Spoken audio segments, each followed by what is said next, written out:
signs in the economy as a whole on the price pressure side. But of course, as many of y'all know as well, we continue to see a little upward pressure on in the construction area. Moving up to expenditures and other disbursements. We did not, as everyone knows, have a certified budget or an approved spend plan until the month of January. So while the plan is updated, our spending is still lagging a little behind. And so we're seeing some percentages slightly below forecast overall, but also construction's a little closer, but maintenance is a little farther back from forecast. Not large amounts, but noticeable there. You'll see on the modal side that it's a little more significant percentage.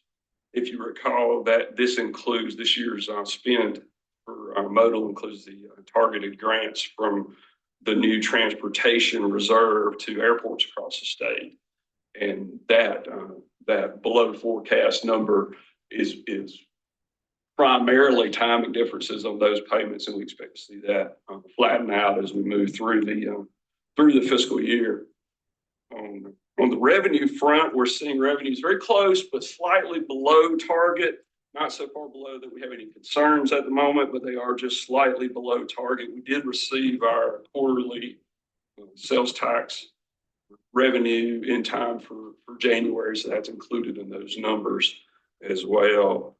And before we move up to cash, I'll pause for a moment to see if we have any questions on information today. If not, let's move on to the cash discussion.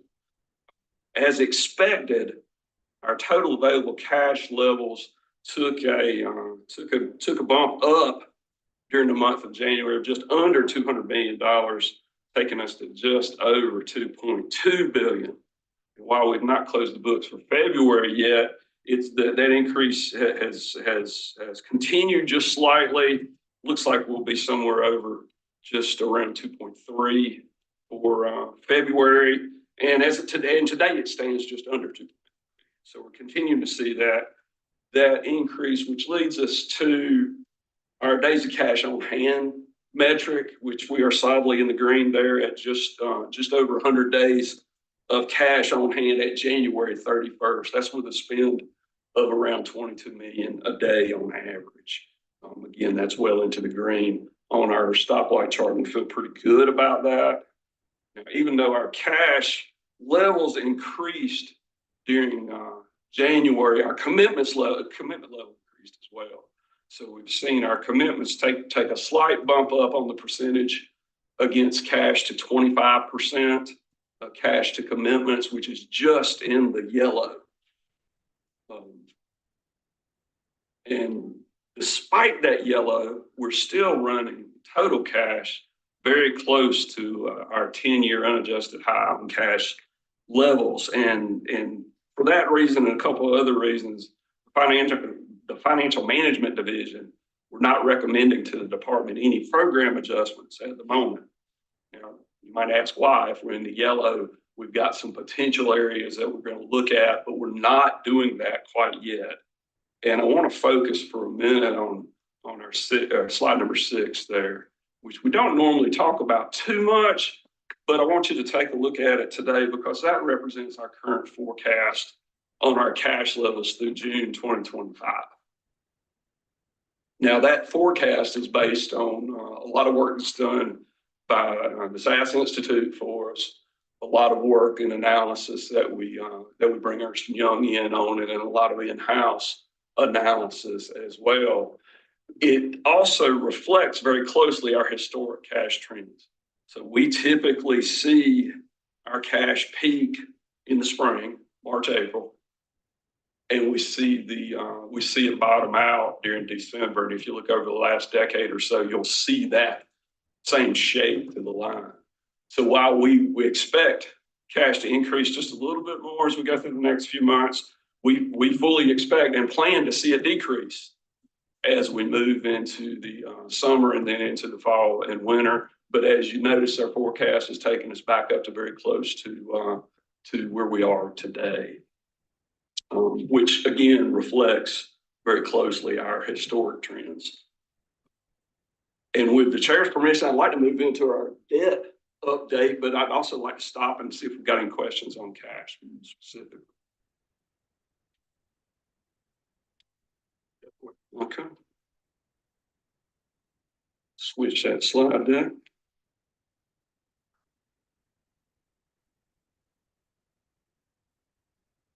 Thank you. Okay, this update is actually required by the board's debt management policy, which was passed back in September of 2022, and it asks that the DOT CFO provide a update on certain items at least annually to the board. And I'll give you a quick slice. Just that's a direct quote from the policy. So it says specifically that at least once a year, the CFO will report on the following items. So our amount and percentage of total debt by security type, which I have on the next slide for you. And then several other items. Any changes in ratings? We've had none of those. Any mark-to-market values on interest rate exchange agreements? We have none of those. Historic performance on any variable rate debt, which we don't have any of that either. And then finally, prior to any issuance, confirmation that there's adequate available capacity. Now we don't have a issuance scheduled for this year. We're hoping to have one in the fall, but we do have adequate capacity for that if it comes to pass. Our total capacity today is right around 1.5 additional billion. Did not change in the recent debt affordability study. Let's move along to our total debt. Stands just under $2 billion at 1.972. 43% of that is represented by Garvey bonds. 57% is represented by the Building C program. Some of the new folks, can you quickly remind them where the revenue comes from? Oh, certainly. Both of those instruments are essentially revenue-backed bonds. So the Garvey program is backed by federal revenues. The Building C program is backed by revenues that go into the Highway Trust Fund. So as government debt instruments go, they're secured by specific revenue streams and have been pretty stable and respected instruments in the market. Garvey, lots of states issue Garvey. Exactly. Yeah. I don't know that I could say with confidence that every state does, but it's a very common instrument. Now, what we've got on the remaining slides details both on the Building C program. So the past and currently outstanding bond issuances, the amounts involved there, the interest rates that we see both on Building C and Garvey. But I'd like to spend another moment or on the Building C bonds. As you know, as I'm sure all of you know, there's pretty specific statutory parameters surrounding the Building C program. The most significant of those parameters is the cash level. So we cannot, by current statute, sell those bonds if our total available cash is above $1 billion. And as y'all know, that's not, under the current circumstances, we will not go that low again. So what we're looking at is we did have a provision in our agency bill last year to change that threshold. That bill did not move forward or did not finally pass. We don't believe it was because of that at all. And so we're going to be asking for that again this year. And we would hope to be able to sell Building C bonds this fall, which will be in the 2025 fiscal year, but in the fall of 2024. Asking for a one-time permission to do that as an exception, as opposed to changing the parameter on a a going forward basis? Well, I think our preference would be to see that parameter changed on a going forward basis. I mean, because it is that particular program allows us to bring some stability and smooth out cash levels in the trust fund. And so we would hope to see that changed on a permanent basis, because we don't intend to allow cash levels to drop that low again. Wow. Mr. Chairman. Chuck? Yeah, this one, I mean, I understand that a lot of priorities reflected probably in the legislations put forward by the agency, but I mean, this statutory requirement, if not changed this year, will mean there are no NC bonds in fiscal year 24, right? And then we're in a whole nother session. I just, particularly for those members who have served in the legislature, I think we need to put our heads together and give an additional push. Leo and Kathy and I and perhaps others who can move this one along, because I think it's a huge mistake. The statutory requirements, and then Senator Carrington and I remember when these things got put in place, were well intended, but they didn't change with time, and now they're really problematical, in my opinion. And so I just, we gotta move this one. It's not crippling for what we're doing, but it also, it restricts us in terms of our flexibility. Is there, I know this isn't part of a legislative update, but is there any understanding as to whether we're going to be able to move that legislation? Joe, you want to speak? Yeah, thank you, Chair. I'll respond to that. We are hearing good things from both our House and Senate transportation chairs about our agency bill in the short session. I'm not holding my breath, but hopefully it'll pass early in the session, which we don't expect it to be. Nobody expects it to be a long session anyway. And Mark was right. This language is not why our bill didn't pass last session. You know, there were some differences of opinion that I think have now been overcome, and we expect us to move forward. We've got the support of our industry partners on this. I think not only in asking for that $1 billion limit to be lifted permanently, but also potentially asking for a double sale for FY25. So we will be pursuing that, and hopefully we'll be successful. 2023 and 2024. We can't have a sale in 24. And we didn't have one in 23. That's right. And there's still, you know, caps on the overall program, timing caps and overall funding available. It makes sense. And so as long as we're within that, I'm hopeful that the transportation chairs would agree and help us push that forward. Maybe in April, the legislature will not have come back into session and will be in the West. But maybe at the March meeting, some of us need to take a side trip here and walk down the street and try to help while we're already in town. I'd certainly be willing to do that. I'll be happy to drop you off. Thanks, Mr. Chairman. That's really kind of you.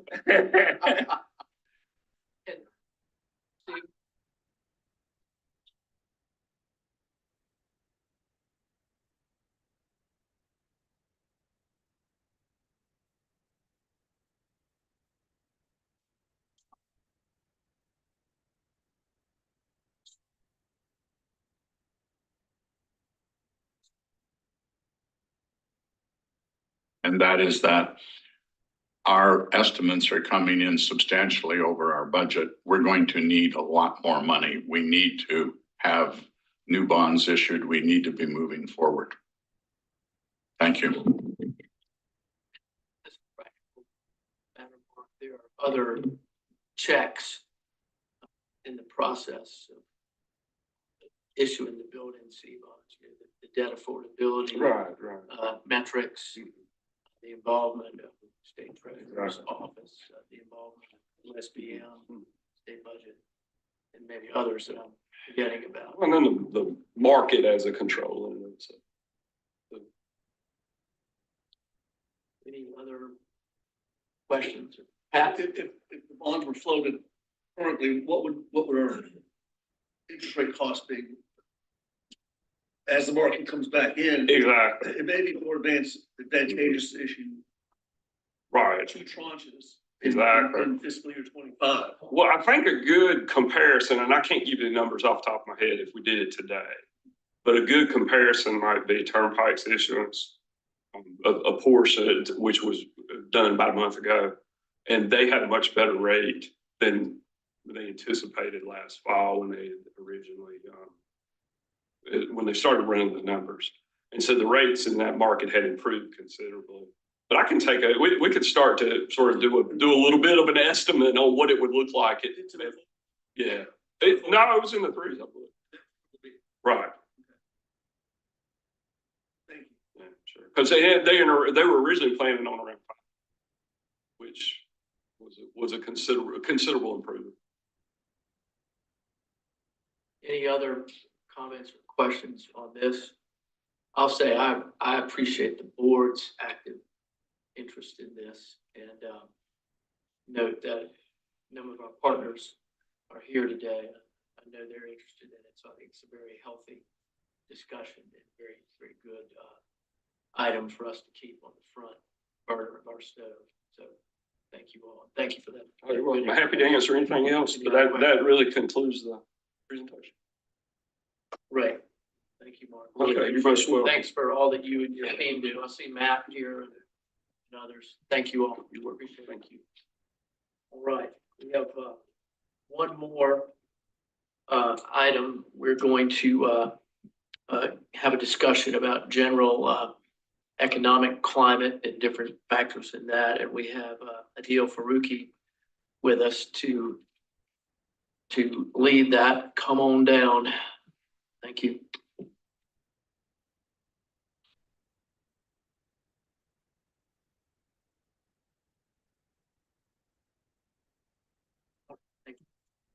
Morning, everyone. I'll just talk about the economy for a bit. Okay. And I'll be quick, I promise. So 2023 US economy remains strong and still is, fortunately, with a tight labor market despite a high interest rate environment. Q4 real GDP figures for US, the growth rate, it grew 3.2%. And which brings the annual growth for 2023 to 2.5%, which is a pretty strong number. For North Carolina, we only have Q3 figures available as of yet. So the economy grew 4.5% in that quarter. And for the same period, US economic growth was 4.9%. Unemployment in the US has hovered between 3.4 and 3.8% in 2023. North Carolina, even lower. And labor force participation rate, as you can see, hasn't climbed back to pre-pandemic levels. A tight labor market remains a challenge for employers, and our labor force participation here in North Carolina is lower than the national level, which is partly due to high population growth. I would say higher population growth between 2010 and now compared to the national population growth. And there are certain structural changes in workforce and population that is influencing economic outcomes. One positive in the past year, especially in the past 3 quarters, has been consecutive rise in labor force productivity. And it's one of those things that is keeping the economy strong. Likely powered by AI boom, if this trend is sustained and if it continues for the next few quarters, inflation can be reined in. Absolutely. So labor productivity is basically labor output in real terms divided by number of hours put in. So that's essentially output per hour. So that has increased in the past 3 quarters. is that human output or is that, does the AI make a person more efficient? So that is, I would say, that is an inference that it's powered by AI. But yeah, if you talk about labor productivity in like aggregate terms, yes, that is human productivity in the industry. So inflation continues to ease, but construction-related cost pressures are clawing back. Year-on-year CPI fell to 3.1% in January, from a high of 9% in June 22. Construction inputs inflation, however, it seems to be clawing back up after easing between October and December. NCDOT construction cost index increased 6% between Q3 and Q4 of 23. Whereas the year-on-year construction cost index rose by 18%. Oil prices stabilized in 23 after experiencing a volatile year, Ukraine war and other issues. However, this is mainly due to record oil supply from non-OPEC countries.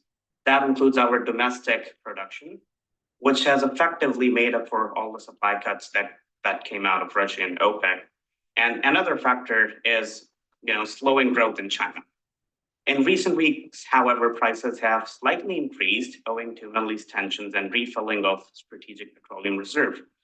Gas prices, as you can see in the middle chart, does not typically have a significant effect on vehicle miles traveled or individual transportation habits.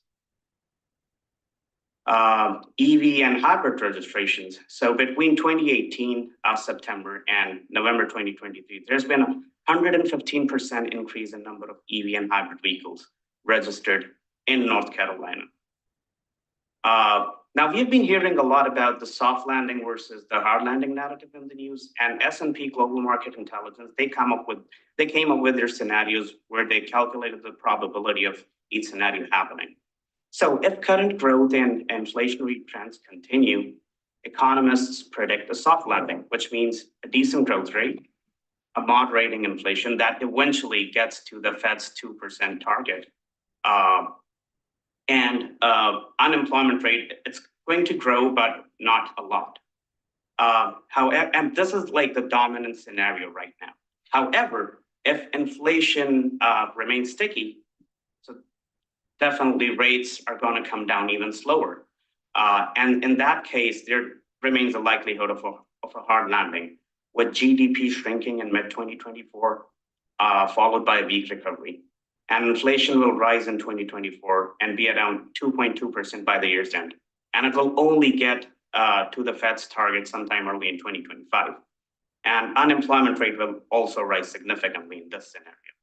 However, if labor productivity is sustained and banking sector remains robust, and by labor productivity, I mean, if we see more quarters of, increased labor force productivity, then we can enter another era of growth.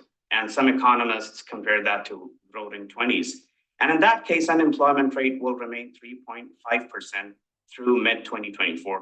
And inflation will also will remain above Fed's target.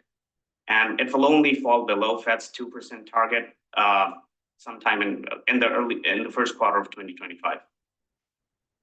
Some headwinds and a tailwind for the US economy in the long term. Our population is slowing, population growth is slowing. Our demographics are still better than many other developed countries, but we will need to continue to adjust to slow labor force growth, tighter labor markets, and the need to pay for the care of an aging population.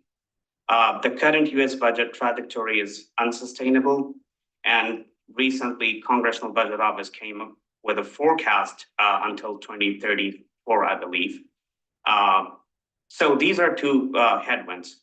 However, an important question for the future of the US economy is whether trend productivity growth can be achieved fast enough to improve the standard of living. Before the pandemic, productivity growth was disappointing, and if this picks up, many of our country's other problems will be more manageable to solve. That was it from me, and I'll be happy to take any questions. Thank you. I have one, I think slide 4.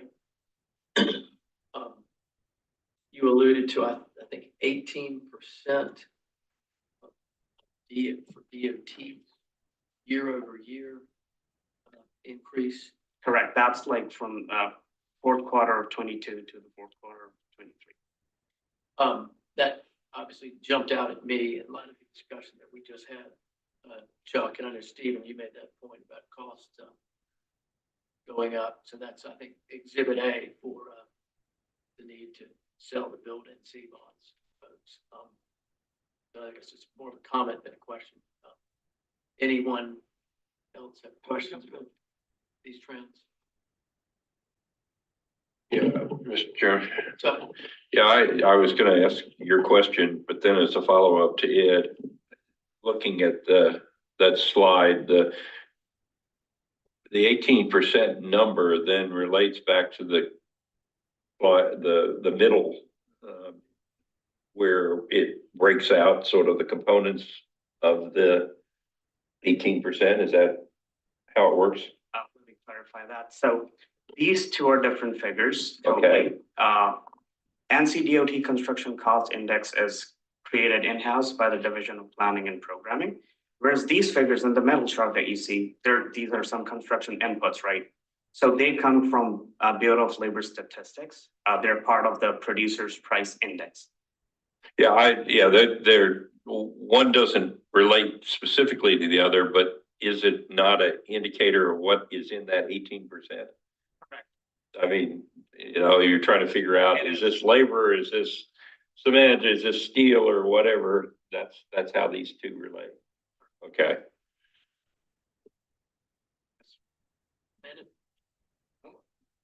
That inflation, is that, I'm talking about the construction person. Is that salaries? Is that materials? Is that profit? Where's that coming from? So if you talk about NCDOT Construction Cost Index, so this is a basket of actual costs that actual bid costs that NCDOT has. So for that, I would say Division of Programming and Planning would be better able to answer. Steve? I want to just zero in on that comment. A basket of bid costs. Are we only using our own data to come up with this inflation number? So NCDOT's Construction Cost Index, yes, sir. It's from our own data. Maybe that's why we've missed how fast inflation's going up. Because it seems to be going up ahead of our cost. If I may add, the National Highway Construction Cost Index, which is published by Federal Highway Administration, it takes data from almost all the states. For now, the latest figure is from Q2 of 2023. And if you compare them, the trend line is similar, pretty similar. What was the actual amount from the federal number? The actual amount, actual number, I'll have to refer back to that. Mr. Chairman, Yes, sir. if I could add to, there's something, Joey could elaborate more detail on this. There's something out there that you're not seeing in here, and that is the contractors are adding a significant amount of risk into their bids these days because the economy is uncertain. They don't know what materials might be in 6 months, 12 months, 4 years that it's going to take to complete a large project. And so we're seeing that impacting our bids fairly significant, which is not you can't correlate that to the price of asphalt or the price of concrete necessarily. That's just an uncertainty in the economy. You want to add to that? Yeah, I'll add a couple things. First of all, back to Stephen's question, this 18%, Stephen, is based on actual bid prices. And so they take line items that are consistent across different projects and compare them to what they cost in the past. And so that's what that 18% is from, and I think you said from December 23 to December 22, you saw that 18% increase. And so, but to follow what Mike said, we are hearing a lot of conversation in the industry about risk being added to the bid prices that we're seeing because they don't know what materials are going to cost 3 or 4 years from now. We do have bid adjustments for large items like asphalt and fuel price adjustments. We don't for other items in our bids. We have discussed that and had that, but we have not come to any kind of agreement with the industry on trying to put some of those items in there to take some of that risk off the contractors. And so we haven't got to that point yet, but we have had conversations about that. Can I ask a question as a follow-up? Chuck, When both of you talk about the risk, you've got the risk of some of the components for a project that goes up, but don't you also have the risk that you're not going to complete the project on time and then get dinged? And so if you think that's possible, you're going to build that also into the bid. Am I right? Yeah, one of the common complaints you get from the public is project starts and you don't see any activity. You know, the road's torn up or it's torn up for years and years and they don't see the progress. And so what we try to do with the industry is we try to balance that out because the reality is it's not realistic to start on this project and build it from A to Z and get it done and then move all your staff to another project. So contractors, they're taking their staff and they may work over here today because they got to pave this to do a traffic shift.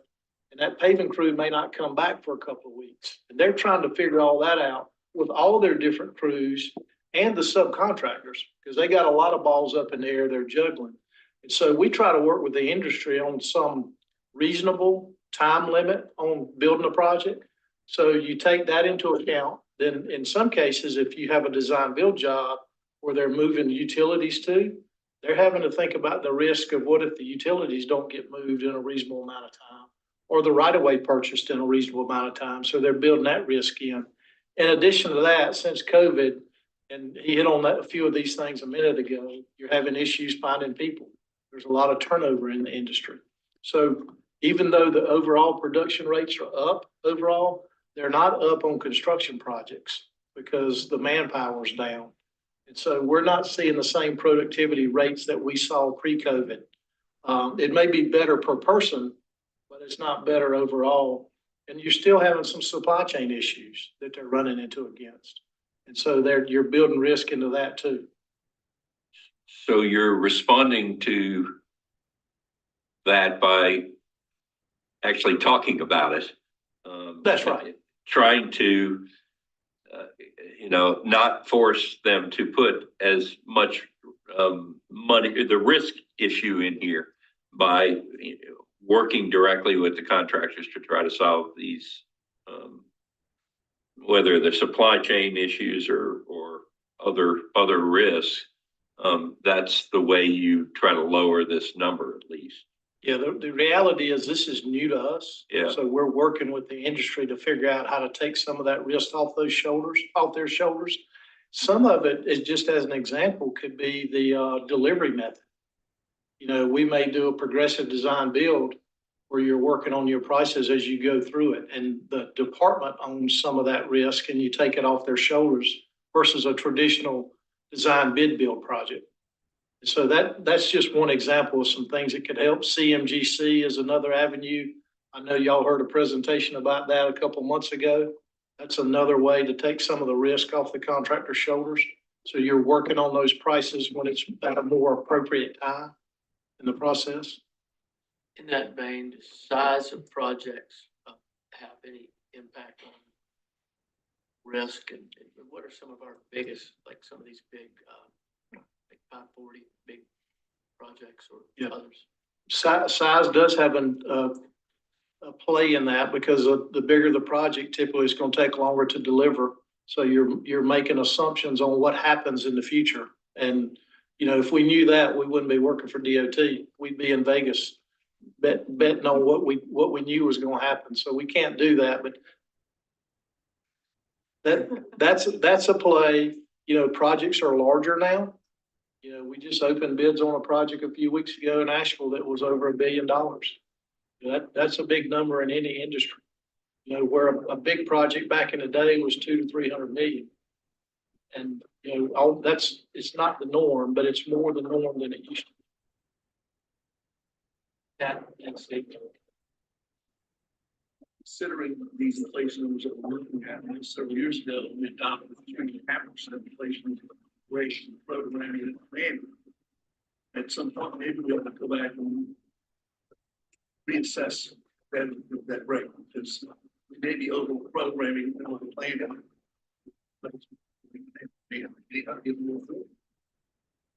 Yeah, and just to respond to that, that's a great point. And we've got the P7 process ongoing now as we put together that step for the 26 to 35 step. I'm looking for a nod from Lee. Yes, that will be back before the board is what that inflation rate should be in that document. Thank you. Yeah. I've missed Brad Leo, who's been patiently with his, waiting with his.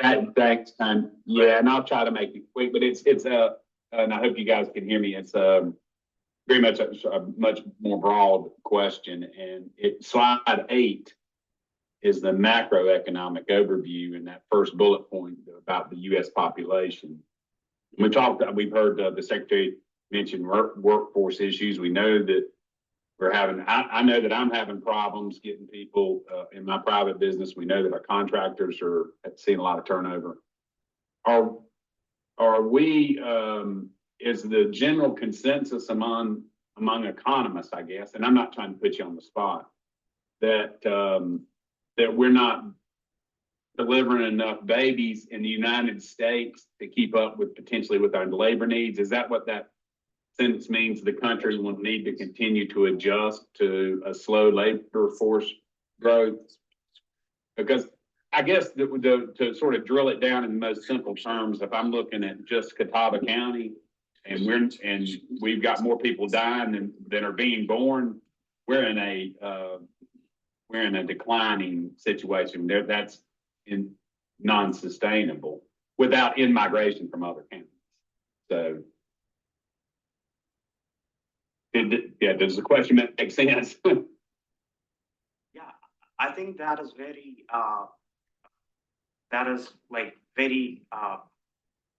it's pretty similar with other developed countries. As economy grows, birth rate declines, and we have, quality of life and standard of living increases, and people consume more, and now we have an aging population that is also wealthy. So we're having issues, especially at the entry level positions. It's really hard to find workers at that point. So yeah, your analysis and you answered the question, I would say. It's pretty much the situation all over the developed world. Although it's fair to say that North Carolina's population, just in terms of number of people, continues to grow every year because people are coming here. And I would note too, if you pay attention to your agenda for tomorrow, we have a presentation from the state demographer who's going to talk about our population and where it's growing. I wasn't sure. Yeah, that question was just to tee you up, Mr. Chair, to make that announcement. Thank you, Brad. I wasn't sure if Brad had a recommendation to us to help grow the population. I was going to say, Landon. That's why I was looking at Landon, I'm sorry. You're young enough still. I can't help it. From my understanding, Brad, a lot more, aging population, aging workforce.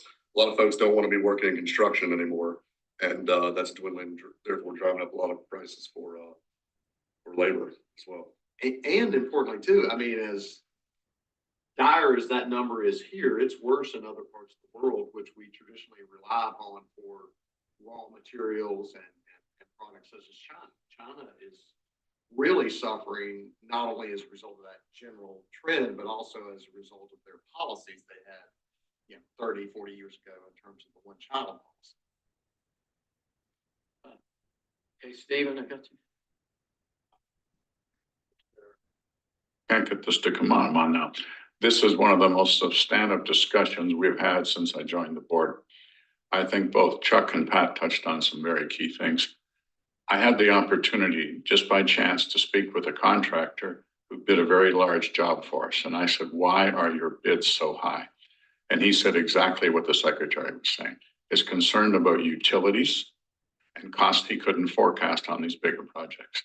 So I think, Joey, if we can figure out the utility piece, which we've talked about, and we can figure out how to restructure these contracts for costs they can't work with. I know in my business, we put in a cost escalator that we work with based on certain material costs. I think that could help us drop these bid prices, because I think once they start bidding, they just bid higher all the time, and we end up with a basis that's so high.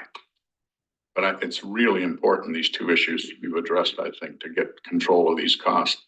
I think the other thing is, since we undershot our inflation number so badly the last time, we really need to understand how that inflation number is built. So when staff comes to us, we can look at how they put together that number. Very important. Thank you. I would add one thing to that though too, and that is from looking at all the staff that's been in DOT for more than 10, 15 years. If you're around this place long enough, and Andy's gonna smile when I say this, it's cyclical. There was a time when, the economy was different, and every bid that we were getting was 25% under engineer's estimate, which means, you can do a lot more for your dollar then. That's not the environment we're in now, but that just reminds us that we're not always in a stable environment. It goes up, it goes down, sometimes it's flat. And what you have to do when you're forecasting that inflation is try to look out 10 years. And as Joey said, we can review that at any given time, particularly during the privatization process. It is appropriate to do that, but you can't always assume what the current economic environment is going to stay that way for 10 years. I would offer, Mr. Chairman, if we're short labor, costs aren't going down. And what we've been told, and I think we'll be told tomorrow, we're short people, short labor, so I don't see cost retreating. That's just a personal opinion. Right of ways going up too. I mean, it's a lot of different components. Any other questions or comments before we wrap it up? All right. Thank you, Adil. Appreciate it. I believe that's everything we have.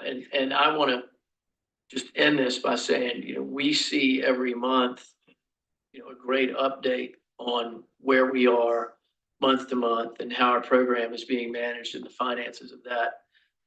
But we've gotten a lot of good information today on more strategic and longer term issues and trying to look around the corner. And I just want to compliment the committee and the team, Mark and your team and Adil for this good information. So it enables us to have these very, very robust discussions and substantive discussions about where we need to be heading, and for all of our stakeholders and partners to know that we are working hard on that. So I want to compliment you all on that. And I think with no other business, I'll entertain a motion to adjourn. So moved. Second. Moved by Chuck, second by Landon. Any discussion? All in favor, please say aye. Thank you. Very good meeting.